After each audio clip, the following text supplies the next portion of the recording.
సనాతన ధర్మ పరిరక్షణ కోసం పవన్ కళ్యాణ్ గారు చేపట్టిన ప్రాయశ్చిత్త దీక్షలో భాగంగా చిలుకలూరుపేట పట్టణంలోని 32వ వార్డు మార్కండేయ నగర్ నందు గల కోదండ రామాలయంలో ప్రత్యేక పూజా కార్యక్రమం నిర్వహించిన చిలుకలూరుపేట జనసేన పార్టీ సమన్వయకర్త తోట రాజు రమేష్ గారు అనంతరం ఓం నమో నారాయణ మంత్ర పఠనం నిర్వహించడం, వీర మహిళలతో దీపారాధన కార్యక్రమం నిర్వహించడం జరిగింది.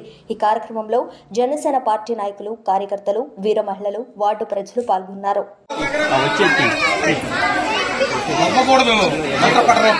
చూడయ్యా వెనక చూడు.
బయటికి రావాలి.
అదైపోయినా మరి చెప్తాను.